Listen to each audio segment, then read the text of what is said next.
C'est le temps de la méditation avec le pasteur Ertis. Nous voulons saluer particulièrement ceux qui nous suivent, ceux qui méditent avec nous aux États-Unis, que ce soit la côte Est ou la côte Ouest. Nous vous saluons dans le puissant nom de Jésus-Christ. We are greeting you, people of God, in the USA, in the mighty name of Jesus. May our Lord Jesus richly bless you. Notre méditation est basée sur le lecteur de la Ligue pour la lecture de la Bible, appelé le lecteur de la Bible 2021, qui a prévu la fin du livre des Hébreux. Nous sommes dans Hébreux 13, 18 à 25. Là, il s'agit de la conclusion du livre. Et nous avons aussi, de la part du lecteur, quelques questions auxquelles il faut répondre. Ces questions sont importantes car elles nous permettent d'approfondir notre méditation. La première question est, y a-t-il un ordre auquel obéir? Alors nous allons faire attention à tous les impératifs, à tous les verbes conjugués à l'impératif. Nous les transformons en ordre pour nous. Ce sont des ordres que Dieu nous donne dans sa parole. Nous avons une autre question, c'est y a-t-il d'autres passages bibliques qui m'aident à comprendre ce que j'ai lu? On va trouver ici des passages parallèles. Quel est le verset qui m'interpelle le plus? C'est ces versets-là, nous l'avons toujours dit et nous le répétons, ça sera votre réma. C'est la parole de Dieu pour vous, ce jour-là. C'est la parole qui répond à votre problème. C'est la parole qui vous concerne particulièrement. La dernière question intervient lorsqu'on a fini de méditer et on veut maintenant prier. Cette question nous donne des orientations. Pour ma prière, y a-t-il quelque chose que Dieu me montre dont j'ai à me repentir, auquel croire et obéir, pour lequel le remercier et le louer, pour lequel lui formuler ma demande? Pour nous retrouver et pour retrouver cette méditation, nous vous prions de visiter notre site internet. C'est le www.églisedoxadeolubumbashi.com. Vous pouvez aussi nous joindre sur Twitter, YouTube et Facebook. Là, vous trouverez beaucoup de ressources pour votre vie chrétienne. Mais avant d'aller plus loin, nous voulons prier notre Dieu. Nous voulons demander la faveur de Dieu. Prions. Père Tout-Puissant, toi le Créateur des cieux et de la terre, nous bénissons ton saint nom. Nous t'élèvons et nous t'exaltons, comme tu nous l'avais recommandé hier, que nous puissions offrir sans cesse, la louange à ton saint nom. C'est pour cela que nous te magnifions. Nous disons qu'il n'y a point de Dieu comme toi. Toi, tu es le Dieu vivant par excellence. Toi, tu es le Dieu qui parle et tu veux encore parler à ton peuple maintenant. Remplis-nous du Saint-Esprit pour que nous puissions comprendre ce que tu nous adresses dans cette méditation. Au nom de Jésus-Christ, Amen. Shalom, shalom. Que Dieu vous bénisse.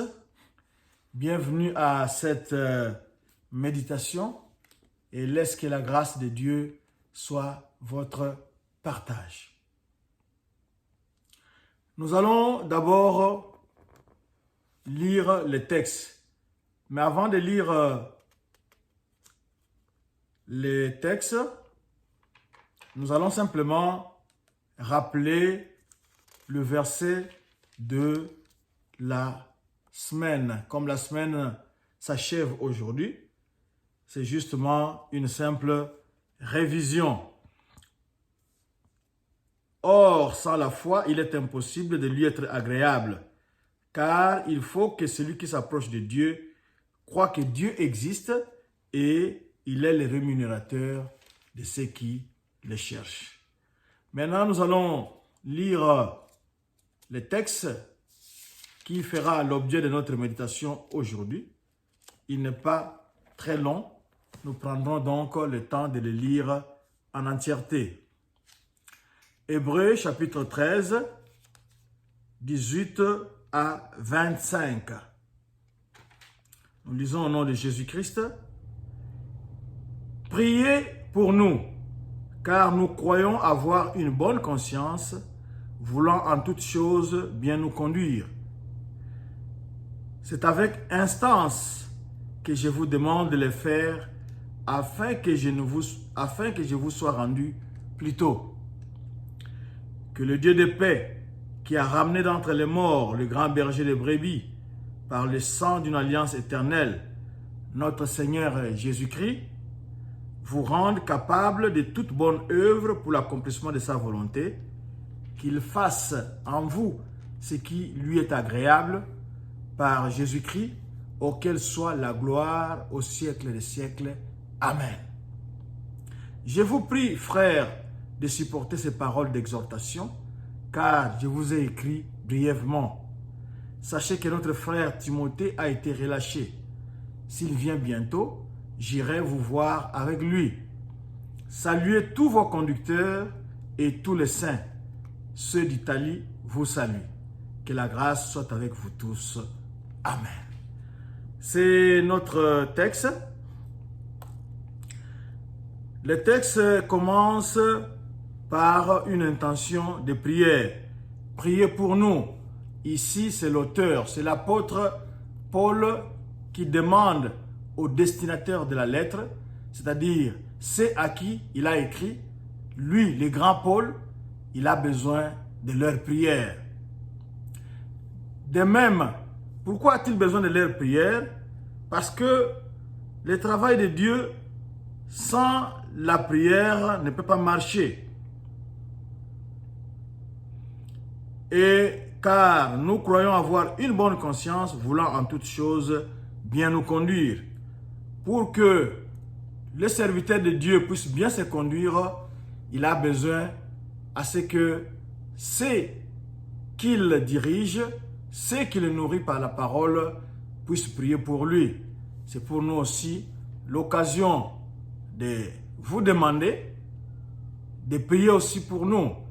Parce que très souvent, ce n'est pas toujours facile. Alors, priez aussi pour vos bergers. Priez pour vos prêtres. Priez pour vos abbés. Priez pour vos sœurs. Priez pour vos frères. Priez pour tous les leaders dans votre communauté, dans votre église. Très souvent, nous sommes prompts à les critiquer. Mais nous ne prions pas pour eux. Nous ne prions pas assez pour eux. S'il y a des scandales dans l'église, c'est justement parce que nous ne couvrons pas nos leaders avec nos prières. Nos prières peuvent créer la différence. Nous avons autre chose ici. Au verset 18, il a demandé qu'on prie pour lui. Et le verset 19, il affirme qu'il insiste pour qu'on puisse prier pour lui. Et surtout, il précise l'intention. Parce que très souvent, il y a des gens qui vont devant Dieu sans intention de prière. Ils sont là en train de parler de tout et de rien. Mais ici, nous voyons que l'apôtre précise l'intention de prière. Il dit que afin que je vous sois rendu plus tôt. La prière va ouvrir les portes pour que le serviteur de Dieu puisse faire son travail. Pour que le serviteur de Dieu qui écrit quelque part, mais qui a besoin d'aller rencontrer ses frères, ici il écrit d'Italie, comme on le verra par la suite, il a besoin de prière. Et il précise aussi l'intention. Il veut retrouver ses frères bientôt, mais il faudra qu'il prie pour lui pour qu'il soit libre. À partir du verset 20, c'est une prière aussi. Ici, ce n'est pas l'apôtre qui demande la prière, mais c'est l'apôtre Paul qui prie pour les Hébreux, qui prie pour ces chrétiens-là qui sont des Juifs par origine, qui étaient dans le judaïsme. Maintenant, c'est à eux que s'était adressée cette lettre et l'apôtre prie pour eux. Écoutons cette prière. Que le Dieu de paix, qui a ramené d'entre les morts le grand berger des brebis, par le sang d'une alliance éternelle, notre Seigneur Jésus-Christ. Ça, c'est la prière que nous ferons aussi à la fin. Il parle du Dieu de paix, le Dieu qui a ramené la paix, qui nous a réconciliés avec lui par le sacrifice de son Fils Jésus-Christ. Et Jésus-Christ ici a une autre appellation, il est le grand berger de brebis. Le grand berger. C'est-à-dire que Paul est berger. Votre pasteur est berger. Votre berger du groupe charismatique est berger. Pour dire deux fois la même chose. Votre abbé est berger. Votre curé est berger. Mais au-dessus d'eux, il n'y a qu'un seul que Paul désigne ici par le terme du grand berger. Le grand berger de brebis. Il avait versé son sang, c'est sang-là qui fait la paix avec Dieu. Il avait versé son sang pour une alliance éternelle. C'est notre Seigneur Jésus-Christ. Alors, pour que les Hébreux puissent bien se comporter, et ce n'est plus les Hébreux aujourd'hui, c'est nous, il demande à ce que Dieu les rende capables de toute bonne œuvre pour accomplir la volonté de Dieu. Ce n'est pas facile d'accomplir la volonté de Dieu. La chair vous appelle, le monde vous tente. Mais pour faire la volonté de Dieu, il faut que Dieu lui-même puisse intervenir.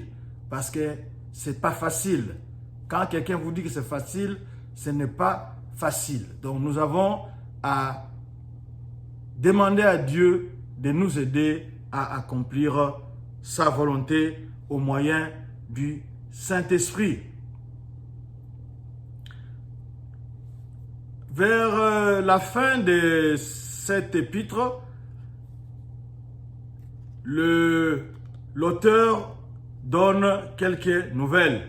Il donne les nouvelles du frère Timothée qui avait été emprisonné et il a été relâché. Alors, si le frère Timothée ou si le pasteur Timothée prévoit d'aller rendre visite aux frères hébreux, l'apôtre Paul ira avec lui. Vous savez que Timothée, c'est son fils spirituel. La fin de cette lettre, il y a quelques salutations. D'abord, il demande à ce que l'on salue les conducteurs dont nous avons parlé, les bergers, les pasteurs, les abbés, les curés et tous les leaders religieux. Mais on salue aussi tous les frères et toutes les sœurs de l'Assemblée. C'est d'Italie vous salue. Nous avons dit que l'apôtre écrivait d'Italie et pendant qu'il écrivait, les frères d'Italie aussi en ont profité pour saluer les destinataires de la lettre. Et il termine par la grâce de Dieu soit avec vous tous. Nous avons besoin de la grâce de Dieu. Nous avons toujours dit, si nous nous portons bien par ce temps de Covid-19, c'est la grâce de Dieu. Quelqu'un a grossi, quelqu'un a bonne mine, quelqu'un est bien habillé, il répondra la grâce de Dieu. Alors, l'auteur, l'apôtre, termine avec la grâce de Dieu. C'est la fin de notre méditation d'aujourd'hui, nous allons la terminer en prière. Et nous allons simplement prendre aussi la prière de l'apôtre, la prière comme lui l'avait prié pour les Hébreux. Nous allons prendre la même prière. Nous sommes les destinataires de cette lettre aujourd'hui. Allons-y. Que le Dieu de paix, qui a ramené d'entre les morts le grand berger de brebis par le sang d'une alliance éternelle, notre Seigneur Jésus, vous rende capable de toute bonne œuvre pour l'accomplissement de sa volonté, qu'il fasse en vous ce qui lui est agréable, par Jésus-Christ, auquel soit la gloire au siècle des siècles. Amen. Que la grâce soit avec vous tous. Amen. Amen. Amen. Église Doxadeo Lubumbashi.com, c'est notre site internet. C'est là que vous allez retrouver cette méditation. Vous y trouverez aussi beaucoup de ressources pour votre vie spirituelle. Nous sommes également sur Twitter, YouTube et Facebook. Passez un agréable week-end.